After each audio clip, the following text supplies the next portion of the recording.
So చాలా వరకు ఇటీవల కాలంలో చూసుకుంటే సెలబ్రిటీ కేసెస్ కానీ, లివ్ ఇన్ రిలేషన్షిప్ కేసెస్ కానీ, ల్యాండ్ కేసెస్ కానీ ఇలా అసలు చాలా జరుగుతూ ఉన్నాయన్నమాట. ప్రేమ గురించో కానీ, పెళ్లి గురించో కానీ, ఏదైనా ఉద్యోగం ఇప్పిస్తా కానీ ఆమె సెక్సువల్గా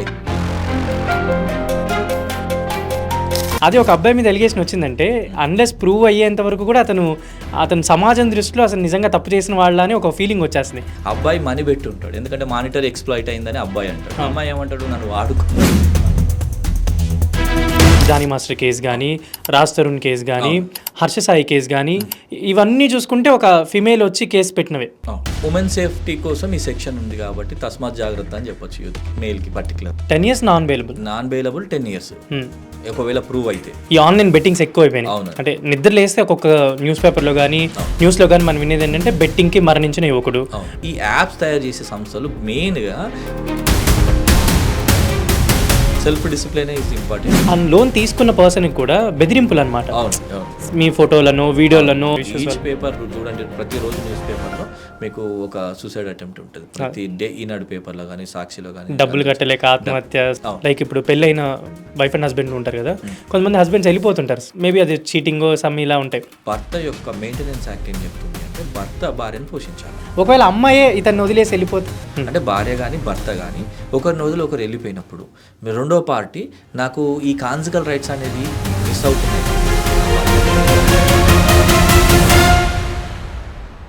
hi hello welcome to Telugu. నేను మీ యాంకర్ శరత్. జనరల్ కేసెస్ మీద మనకి చాలా అవగాహన లేని విషయాల మీద మనతో పాటు మాట్లాడడానికి high court advocate K R Sunil Kumar గారు ఉన్నారు మనతో పాటు. సార్ నమస్తే. సార్ నమస్కారం. యా, లోన్ యాప్స్ ఉంటాయి కొన్ని. లోన్ మనీ ఇస్తుంటారు, మనకు 2000 తీసుకుంటారు, 5000 ఇస్తారు, 5000 తీసుకుని మళ్ళీ 10,000 అలా శాంక్షన్ చేస్తూ ఉంటారు. బట్ సడన్గా ఏంటంటే దానికి ఇంట్రెస్ట్లు ఎక్కువైపోతుంటాయి. మంత్లీ ఇంత లోన్స్ తీసుకుంటారు, కట్టలేకపోతుంటారు. వాళ్ళకి సంబంధించిన కాంటాక్ట్స్ వాళ్ళకి కాల్ చేసి బెదిరిస్తుంటారు. సో మీ ఈ సో అండ్ సో పర్సన్ మీకు తెలుసు కదా, మా దగ్గర 50,000 తీసుకున్నారు, 1 lakh తీసుకున్నారు లోన్, ఆయన పే చేయట్లేదు, మీరేమైనా షూరిటీ, మీరేమైనా వచ్చి పే చేస్తారా అన్నట్టు వాళ్ళకి రిలేటివ్ ఉన్న పర్సన్స్కి కాల్ చేస్తారు. ఆ లోన్ తీసుకున్న పర్సన్కి కూడా బెదిరింపులు అనమాట. మీ ఫోటోలను, వీడియోలను ఏదో సంథింగ్ మెన్షన్ చేస్తున్నారు. లెవెల్కి వెళ్ళిందండి ఈ మధ్య. మా క్లయింట్ కూడా ఆయనకు ఆ అబ్బాయి యొక్క ఫోటోస్ మార్ఫ్ చేసి పెట్టడం, చాలా సెల్ఫ్ డిప్రెషన్కి వెళ్ళిపోయాడు. మేము సేమ్ సివిల్ కేసులు వేసాము, ఇంజంక్షన్ పిటిషన్ వేసాము against that NBFC, non banking financial institute మీద ఇంజంక్షన్ పిటిషన్స్ వేసి రిలీఫ్ తీసుకు. ఇప్పుడు ఆ ఆన్లైన్ బెట్టింగ్, అదే ఆన్లైన్ లోన్ యాప్స్ గురించి మనకు ఆ పర్సన్ కనపడరు. ఏదో ఒక కంపెనీ నేమ్ ఉంటుంది, లోన్ తీసుకుంటాం, కడుతూ ఉంటాం, ఇలాంటి చాలా problems. End of the day ఒక రోజు మనం పే చేయనప్పుడు జరిగే ఇష్యూలకు మాత్రం సేమ్ సివిల్ కి ఇష్యూస్, అదే సివిల్ కేసెస్ వేసుకోవచ్చు అండి. ఇంతకుముందు చెప్పాను కదా, ఇంజంక్షన్ పిటిషన్ వేసుకోవచ్చు మనం. అంటే ఇప్పుడు పర్సన్ కనపడరు కదా, మనం ఎవరి మీద కేసు వేస్తాం? అంటే ఇప్పుడు ఎలా ప్రొసీజర్ ఉంటుంది? లోన్ తీసుకున్నప్పుడు యాప్ యొక్క అడ్రస్ ఉంటుంది, లోన్ స్టేట్మెంట్స్ యాప్ లో దొరుకుతాయి. IP address? ఐపీ కాదు, అది ఫిజికల్ అడ్రస్. ఇప్పుడు ఒక యాప్ ఉంది అనుకోండి, మనీ యాప్ అనుకోండి, అది ఎక్కడ ఆఫీస్ ఉంది అనేది దాని యాప్ లో ఉంటాయి అన్ని. వాళ్ళకి ఆఫీస్ అడ్రసెస్ ఉంటాయి, మెయిన్ గా కార్పొరేట్ ఆఫీసెస్ ఉంటాయి. వాటిని అడ్రస్ చేస్తూ ఆథరైజ్డ్ ఆఫీసర్ మీద మనం కేసు వేస్తాం. అట్లేం లేదు. సో ఎవరికైనా ఇట్లా ఇలాంటి బెదిరింపులు కానీ ఇలాంటివి ఏమైనా వచ్చినా definitely he can go through law compulsory పోవచ్చు. సార్ ఇప్పుడు జనరల్గా డే టు డే లైఫ్ చూసుకుంటే మన ఎక్స్పెండిచర్స్ పెరిగిపోతున్నాయి, ఖర్చులు పెరిగిపోతున్నాయి, ప్రతి విషయంలో కూడా మనీతో రిలేటెడ్ అయింది. సో ఇలా మనీ రిలేటెడ్గా ఏంటంటే మనకి ఎక్కడికి వెళ్ళినా, ఒక పెట్రోల్ బంక్కి వెళ్ళినా, ఒక బ్యాంక్కి వెళ్ళినా, ఒక మాల్కి వెళ్ళినా, షాపింగ్ థియేటర్కి వెళ్ళినా, ఎక్కడికి వెళ్ళినా కానీ క్రెడిట్ కార్డ్ కావాలా సార్, క్రెడిట్ కార్డ్ కావాలని మనం వెంటబడుతుంటారు. మనం తీసేసుకుంటాం క్రెడిట్ కార్డ్. మనం ఏదో ఒక టైంలో యూజ్ చేస్తుంటాం. సో క్రెడిట్ కార్డ్ యూజ్ చేసి కొంతమందికి రాదు, కొంతమంది బాగానే యూజ్ చేస్తారు, వాళ్ళకి అర్థమైపోతుంది. కానీ క్రెడిట్ కార్డ్ వల్ల చాలా మంది సఫర్ అవుతున్నారు. ఇప్పుడు ఫస్ట్ ఎంతో కొంత అమౌంట్ తీసేసుకుంటారు, తర్వాత అవి కట్టలేక మళ్ళీ మైనస్లని, ఫైన్లని ఇలా చాలా పడుతుంటాయి, సివిల్ స్కోర్స్ తగ్గిపోతుంటాయి. సో ఇప్పుడు ఈ క్రెడిట్స్ కార్డ్ పరంగా అసలు ఎలాంటి లాస్ ఉన్నాయి? ఒకవేళ నిజంగా అంటే క్రెడిట్ కార్డ్స్ బిల్ కట్టలేని వాళ్ళకి కానీ ఎలాంటివి ఉన్నాయి మన లాలో? జనరల్గా క్రెడిట్ కార్డ్స్ కానీ, బ్యాంక్ లోన్స్ కానీ పర్సనల్గా వాడుకోవడం జరుగుతుంది. ఎందుకంటే ఆఫర్ అన్నది అలా ఉంటుంది. ఎలా ఉంటుంది, ఎక్కడికైనా మీరు మాల్స్కి వెళ్ళినప్పుడు మీకు కంపల్సరీ అంటగట్టడం అనేది జరుగుతుంది. కాకపోతే ఏంటంటే మీ డిసిప్లిన్ కరెక్ట్ ఉండి వాడుకోగలిగితే బాగానే ఉంటుందండి క్రెడిట్ కార్డ్స్. ఎప్పుడైతే అప్పులు అయినాయి అనుకోండి, అప్పులు అయితే దానికి టైం తీసుకోలేదు తప్ప దాని గురించి మళ్ళీ ఇంకో లోన్ తీసుకొని కట్టడము ఇలా చేయడం వల్ల అవి అప్పులు పెరిగిపోయే అవకాశాలు ఉంటాయి. కాబట్టి మీరు దాదాపుగా ఫైనాన్షియల్ డిసిప్లిన్ అనేది మెయింటైన్ చేయాలి. లాలో ఏముంది అంటే ఒకవేళ మీరు అన్ని అప్పులై మీరు కట్టలేని పరిస్థితిలో ఉంటే ఒక మంచి ఇన్సాల్వెన్సీ పిటిషన్ వేసుకోవచ్చు. ఇన్సాల్వెన్సీ పిటిషన్ అంటే ఏంటంటే నేను ఇన్సాల్వెంట్ అయ్యాను, నేను అప్పుల పాలయ్యాను అనేది ఒకటి కోర్టులో మనం పిటిషన్ వేసుకోవడం జరుగుతుంది. అయితే ఇన్సాల్వెన్సీ పిటిషన్ ఎవరికి వేసుకోవచ్చు? ఇండివిజువల్ పర్సన్స్కి వేసుకోవచ్చు, అగెన్స్ట్ బ్యాంకర్ ఏనికి లేదు. అట్లాంటప్పుడు ఏం చేయాలి అంటే ఇంజంక్షన్ పిటిషన్ అనేది సెకండ్ రెమెడీ. ఆ పిటిషన్ వేయడం వల్ల ఈ బ్యాంకర్స్ యొక్క ఏజెంట్స్ ఇంటికి వచ్చి అరాజ్ చేయడం కానీ, మిమ్మల్ని ఇబ్బంది పెట్టడం కానీ, ఇంట్లో ఫీమేల్ పెద్ద మనుషులు ముసలి వాళ్ళు ఉండడం, చిన్నపిల్లలు ఉండడం వలన మీ సార్ డబ్బులు కట్టకపోతే అదైతే ఇదైతే అని ఇబ్బంది పెట్టడం చాలా న్యూస్లో చూస్తాం. చాలా వరకు కూడా ఇంటికి వచ్చి బెదిరించడం కానీ, ఏదైనా వస్తువులు తీసుకెళ్ళిపోవడం కానీ, కొంతమంది అంటే ఇంకొంచెం ముందుకెళ్ళి కూడా వాళ్ళ మీద దాడి చేయడాలను కూడా చూస్తున్నాం మనం న్యూస్లో. దాడి చేయడం కానీ, ఇంట్లో వస్తువులు కానీ తీసుకోవడానికి ఏజెంట్స్కి ఎటువంటి రైట్ లేదండి. ఆర్బీఐ గైడ్ లైన్స్ క్లియర్గా చెప్తున్నాయి. ఇంటికి వెళ్ళడం వరకు ఓకే, వాళ్ళు డబ్బులు అడగడం ఓకే, ఒకవేళ కట్టకపోతే మీరు టైమో లేదంటే వాళ్ళతో ఇంకేదైనా డిస్కస్ చేయడం వరకు ఓకే, కానీ మీరు ఇచ్చే వరకు ఇక్కడే కూర్చుంటాము, మేము వెళ్ళము అని న్యూసెన్స్ చేయడం, వాళ్ళను దాడి చేయడమో, వస్తువులు ఎత్తుకపోవడమో, అది మాత్రం చట్టంలో నేరం అవుతుందండి.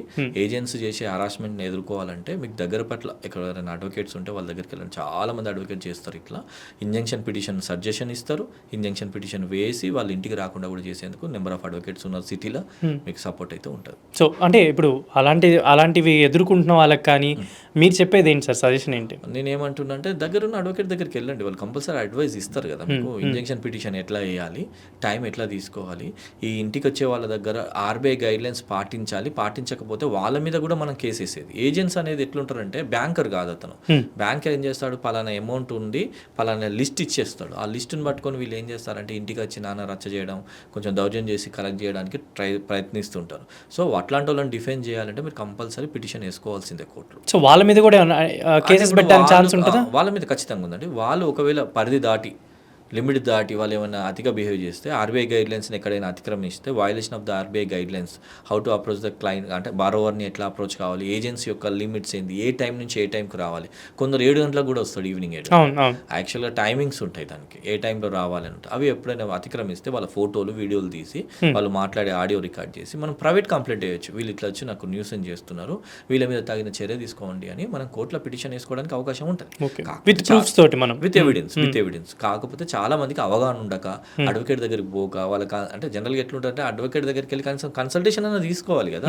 అసలు ఏముంది, ఇప్పుడు నేను డబ్బులు లాస్ అయ్యానండి, నాకు చచ్చిపోవడమా లేదంటే ఉండి కొట్లాడడం, అంటే ఉండి ఫైట్ చేయడమా లేదంటే సిచ్యువేషన్ నుంచి పారిపోవడం, రెండే అవకాశాలు ఉంటాయి. అట్లాంటప్పుడు పారిపోయడం కన్నా, లైఫ్ని మనం పోగొట్టుకోవడం కన్నా దగ్గరున్న అడ్వకేట్స్ దగ్గరికి వెళ్ళి అడ్వైస్ తీసుకొని దీనిలో ఎట్లా మనం బ్రీతింగ్ పీరియడ్ తీసుకోవాలి. అంటే ఇప్పుడు ఎట్లా అంటే కొంత టైం దొరికింది అనుకోండి, నీకు బ్రీతింగ్ పీరియడ్ దొరుకుతుంది, ఆ టైంలో మీరు ఎంతో కొంత కట్టగలుగుతారు.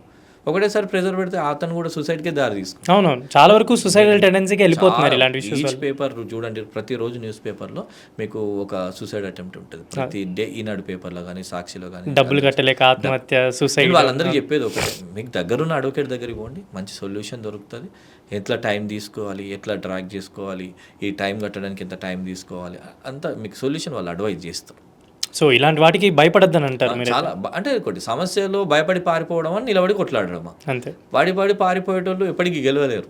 నిలబడి కొట్లాడాలి అంటే సొల్యూషన్ ఏంటి, లీగల్ కాన్సిక్వెన్సెస్ ఏమైతాయి, అడ్వకేట్ దగ్గర పోతే అతను చెప్పగలుగుతాడు.